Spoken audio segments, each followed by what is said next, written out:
Hello, आप सभी का स्वागत है फिर से एक नए वीडियो में। अगर Bihar STET music exam 2025 paper 2 देने वाले हैं 25 का, तो आप लोग देख लीजिए मोस्ट इम्पोर्टेंट पर्सन। और आप लोग का जो है फर्स्ट पेपर का जब एग्ज़ाम हुआ था 24 तारीख को, तो उसमें भी हमने 4-5 वीडियो अपलोड किया था, उससे काफ़ी क्वेश्चन जो है लड़े थे। तो आप लोग भी उस वीडियो को ज़रूर से ज़रूर देख लीजिएगा और इस वीडियो को भी पूरा देखिए, जिससे कि आप लोग को पता चल सके इस तरीके के प्रश्न आते हैं तो आराम से जो है आप लोग सॉल्व करेंगे। या तो आपके पास नॉलेज रहेगा तो बीपीएससी में भी लाभदायक साबित होगा, ठीक है? क्योंकि विषय आपका म्यूजिक रहने वाला है, तो यहाँ से भी जो है क्वेश्चन पूछा जा सकता है, ठीक है? तो इस चीज़ को आपको ध्यान में रखना है। ओके, तो चलिए बिना समय व्यर्थ किए हुए वीडियो को शुरू करते हैं और वीडियो को फुल वॉच ज़रूर से ज़रूर कीजिएगा। अच्छा लगे तो एक छोटा सा लाइक कर दीजिएगा और चैनल पे पहली बार होंगे तो चैनल को सब्सक्राइब करके जुड़ जाइएगा, जिससे कि कोई भी वीडियो अपलोड होगा तो नॉलेज के लिए आप लोग वीडियो देखेंगे तो उससे नॉलेज मिलेगा, ठीक है?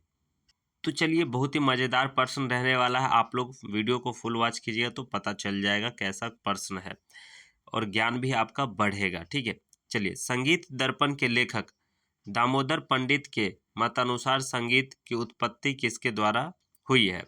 सरस्वती जी के द्वारा, ब्रह्मा जी के द्वारा, शिव जी के द्वारा, नारद जी के द्वारा।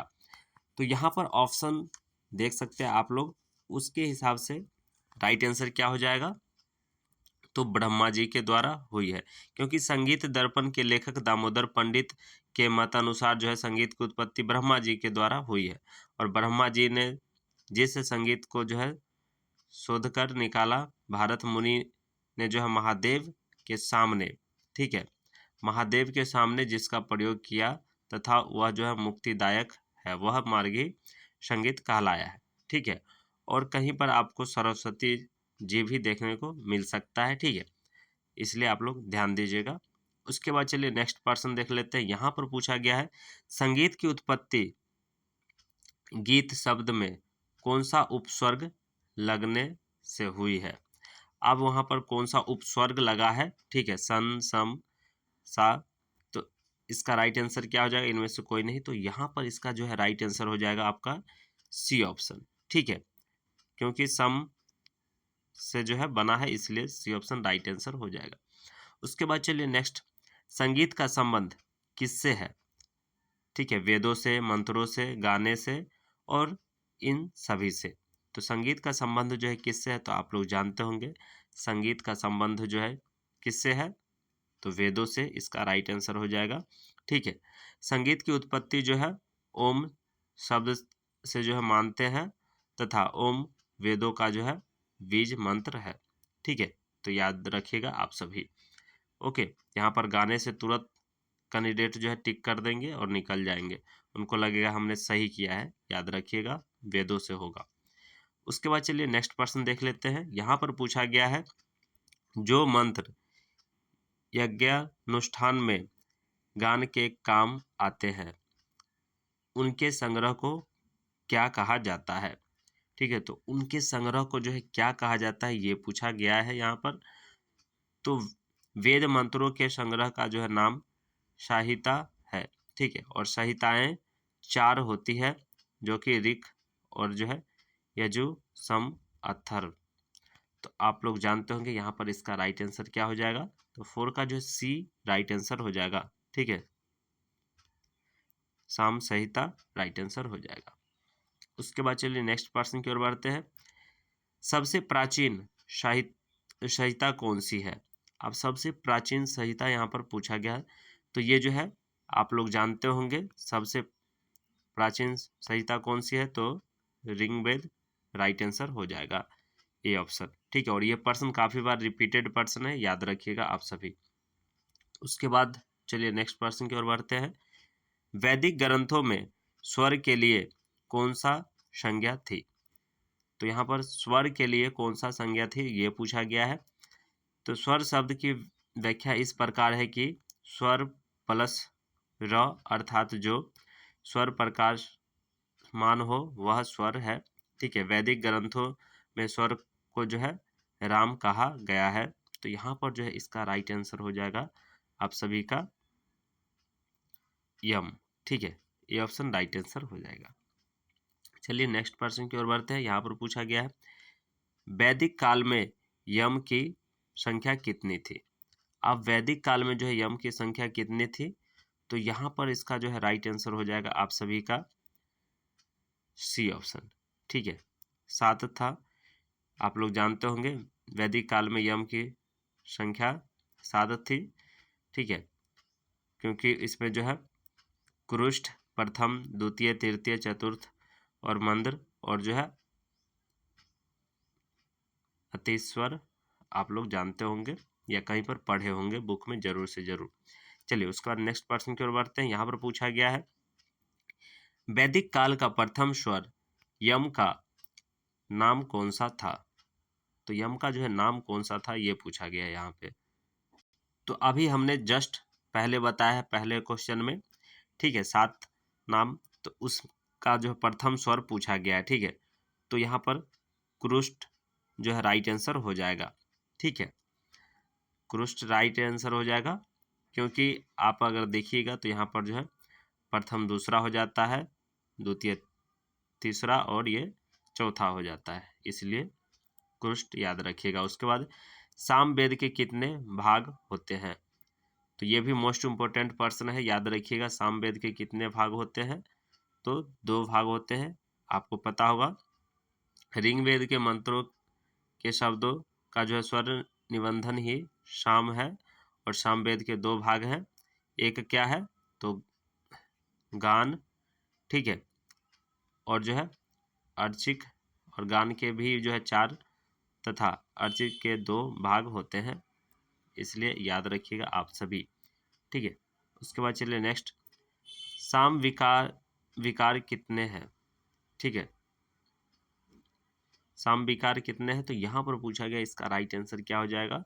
तो बी ऑप्शन जो है इसका राइट आंसर हो जाएगा। ठीक है, 6। ओके, यहाँ पर विकार, विश्लेषण, विकर्षण, अभ्यास और विराम, स्तोभ। ठीक है, याद रखिएगा आप सभी। उसके बाद चलिए यहाँ पर नाद का ऊंचा नीचापन किस पर निर्भर करता है।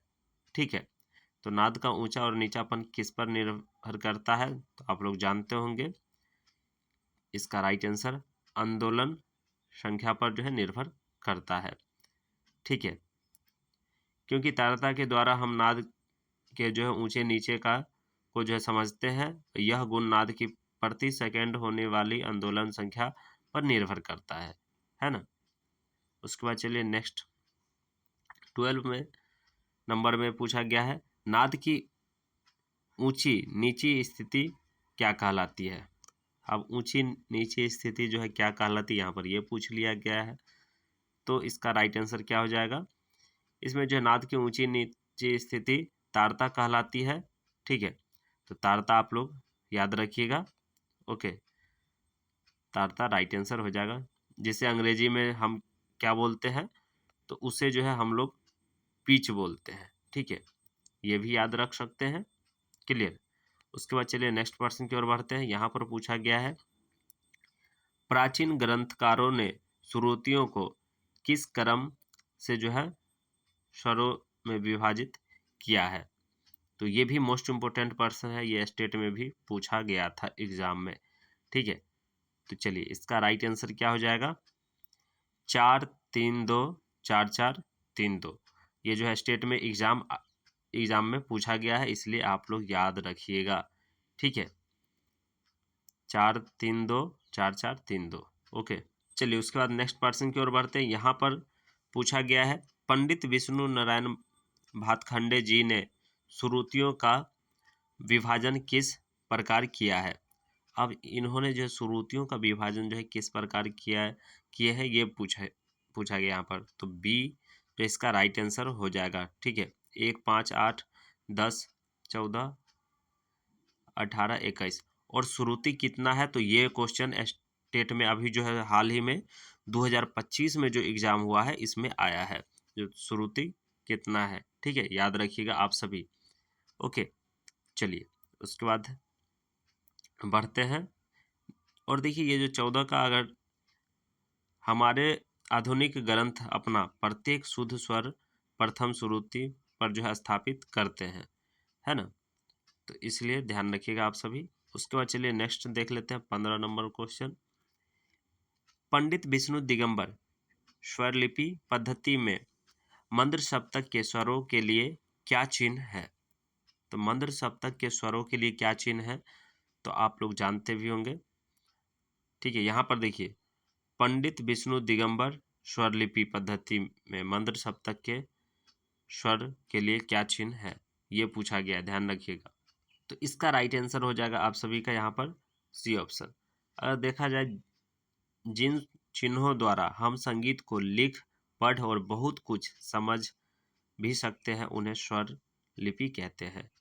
ठीक है, चलिए उसके बाद नेक्स्ट पर्सन की ओर बढ़ते हैं। यहाँ पर पूछा गया है, पंडित विष्णु दिगंबर स्वरलिपि पद्धति में तार सप्तक के स्वरों के लिए क्या प्रयोग किया जाता है? तो तार सप्तक के स्वरों के लिए क्या प्रयोग किया जाता है विष्णु दिगंबर स्वरलिपि में? ठीक है, तो यहाँ पर इसका राइट आंसर हो जाएगा आप सभी का, ये भी होता है और ये भी होता है। ठीक है, तो यहाँ पर ए और बी दोनों राइट आंसर हो जाएगा। ठीक है, ए और बी दोनों राइट आंसर हो जाएगा।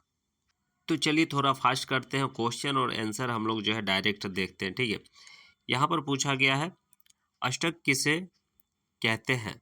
ठीक है, तो 17 का जो है राइट आंसर हो जाएगा आप सभी का, 8 स्वरों का समूह को जो है अष्टक कहते हैं।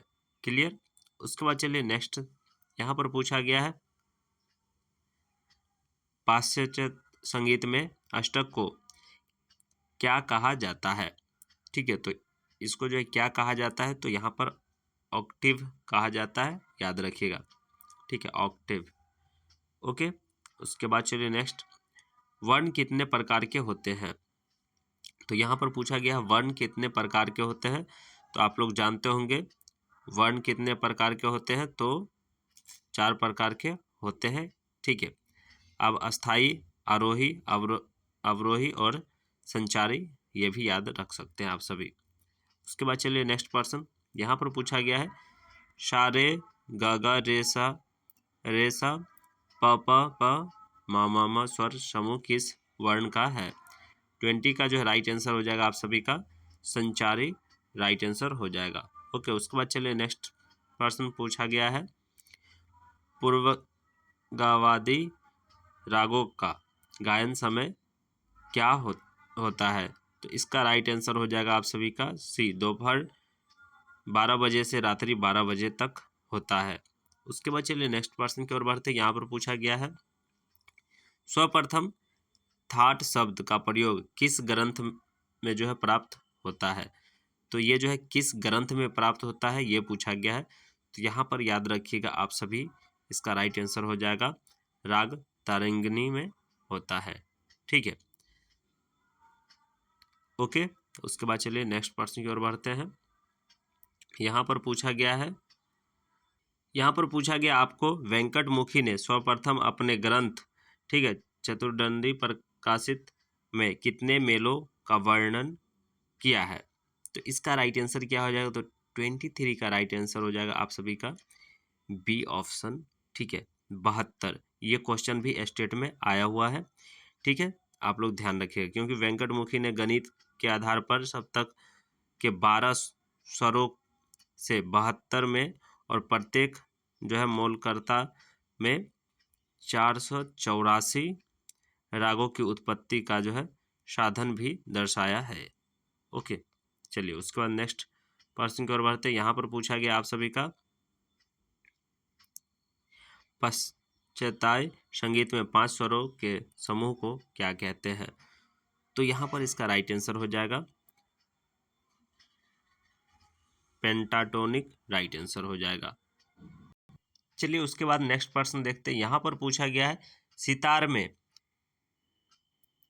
मीर कितने प्रकार के होते हैं? ठीक है, तो इसका राइट आंसर क्या हो जाएगा? 1 2 3 4। तो इसका जो है राइट आंसर हो जाएगा आप सभी का बी ऑप्शन। ठीक है, 2 राइट आंसर हो जाएगा, क्योंकि सितार में जो है बाएं हाथ से तार खींचकर जो है मीर निकाली जाती है। ठीक है, मिजराब से जो है आघात करने के जो है तुरंत पश्चात तार खींचने पर जो है अनुलोम मीड तथा तार खींच कर जो है फिर मिजराव पर जो है प्रहार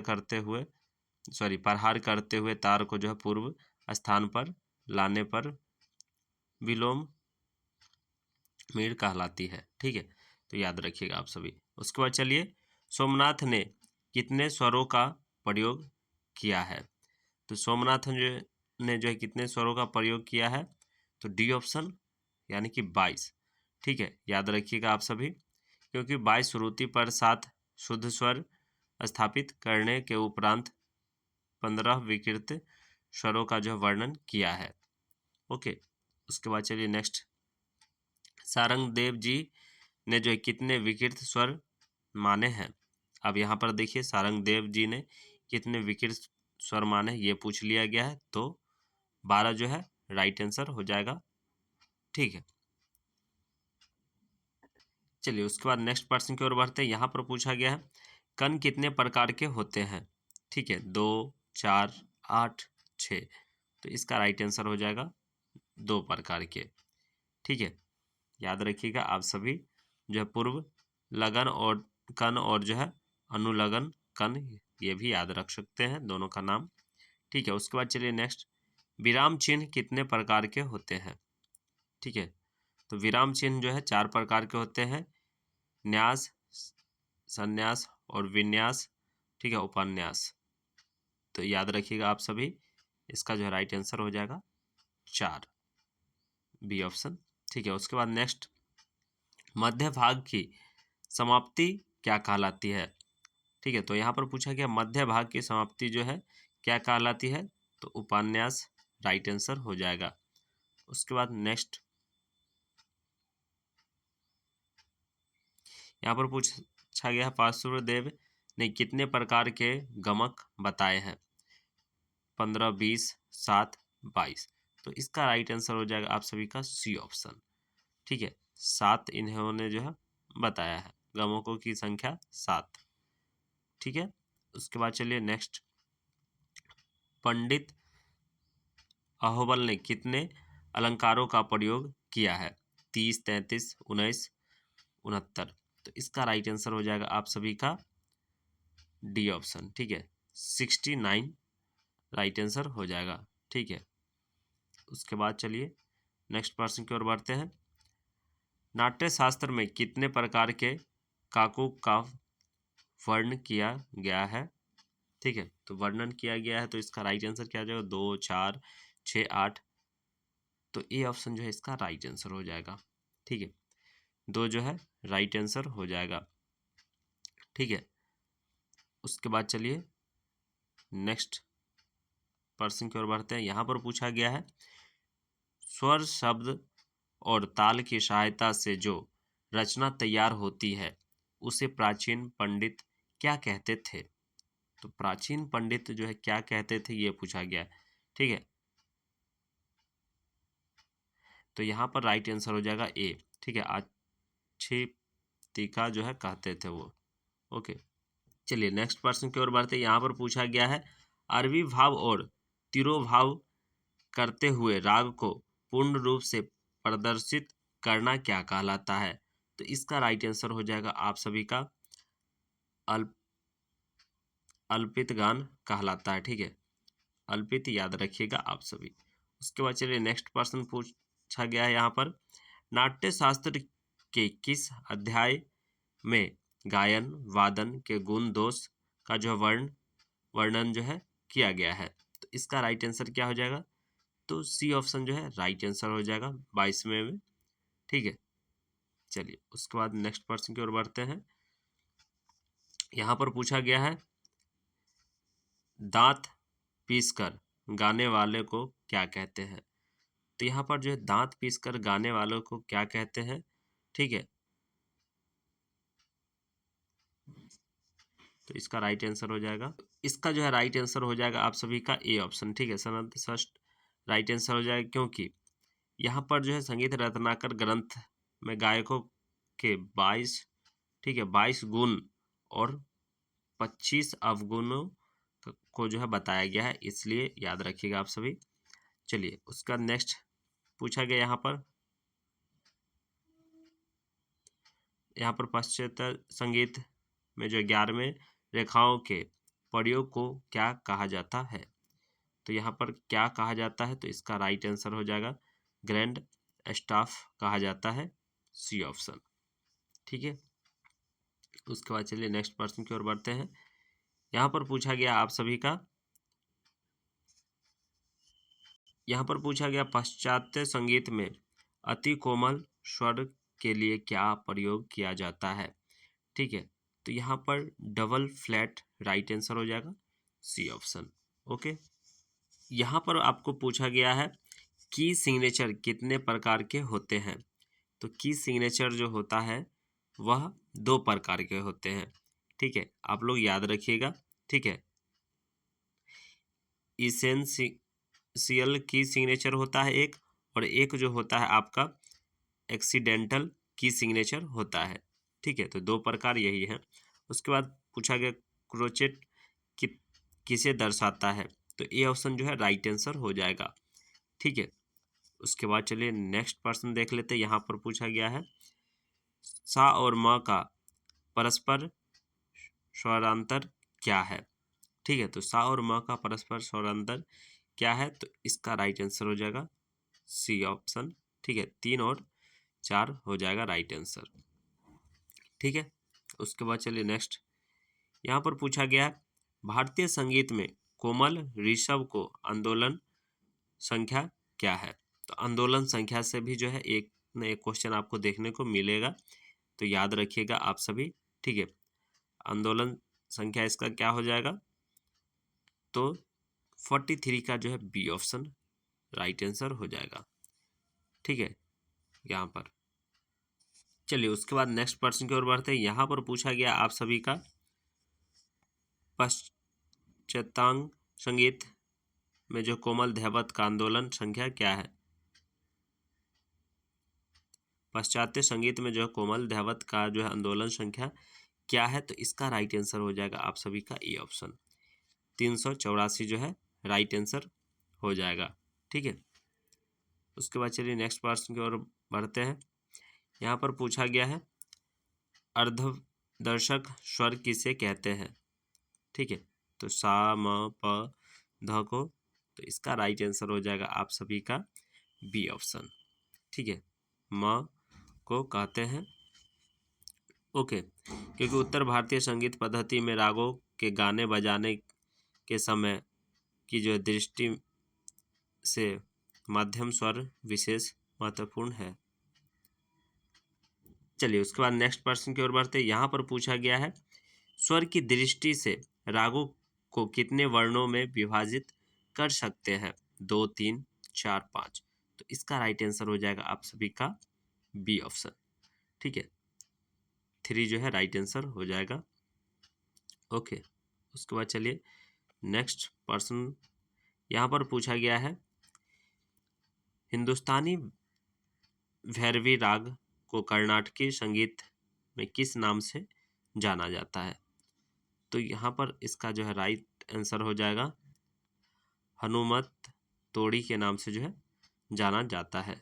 ठीक है, क्योंकि दोनों पद्धति में प्रचलित रागों के नामों में जो है भिन्नता है, परंतु स्वरों में नहीं। इस चीज़ को भी आपको ध्यान में रखना है। उसके बाद चलिए यहाँ पर नेक्स्ट प्रश्न की ओर बढ़ते हैं। जावली को हिंदुस्तानी संगीत में क्या कहा जाता है।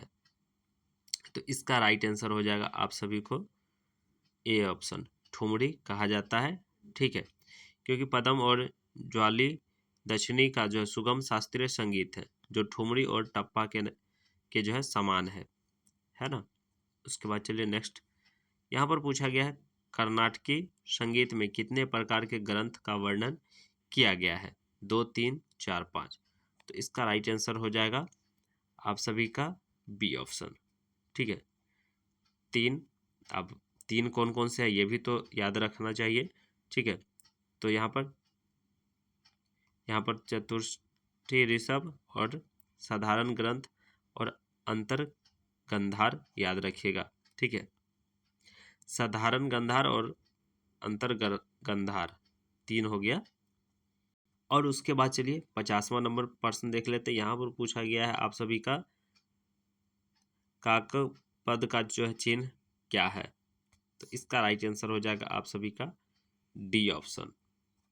तो चलिए आपको क्या करना है, आपको आ जाना है यूट्यूब पे और भी वीडियो हमारा जो है अपलोड है, ठीक है, म्यूजिक से रिलेटेड, तो उसको आपको देखना है। तो नवीन GKGS ITI सर्च कर लीजिएगा, यहाँ पर फोटो मिलेगा, फोटो पर जो है क्लिक कर लीजिएगा, ठीक है। फोटो पे क्लिक करने के बाद आपको वीडियो सेक्शन में आ जाना है, ठीक है। यहाँ पर वीडियो के सेक्शन में आ जाइएगा, यहाँ पर है ना वीडियो, वीडियो पे क्लिक कर लीजिए। उसके बाद स्क्रॉल कीजिएगा नीचे, तो आपको यहाँ पर देखने को मिल जाएगा, ठीक है। State music previous year question set 1, ये दोनों वीडियो जरूर से जरूर देख लीजिएगा। और यहाँ पर देखिए थाट से रिलेटेड जो है इसमें बताया गया है, ये भी देख लीजिएगा। यहाँ पर ये सभी जो है वीडियो आप लोग जरूर से जरूर विजिट कर लीजिए, तो आपके लिए लाभदायक साबित होगा, ठीक है। क्योंकि काफ़ी क्वेश्चन जो है इससे आया है स्टेट पेपर 1 में, और पेपर 2 में भी जो है आ सकता है। इसलिए जो आप लोग जरूर से जरूर एक बार विजिट करके देख लीजिएगा, जिससे कि आपको कोई भी चीज़ मिस नहीं हो, है ना। तो चलिए फिर मिलेंगे नेक्स्ट वीडियो में, तब तक के लिए हंसते रहिए, मुस्कुराते रहिए, अपना ख्याल रखिएगा, अपने परिवार का ख्याल रखिएगा। वीडियो देखने के लिए बहुत बहुत धन्यवाद। जय हिंद, जय भारत।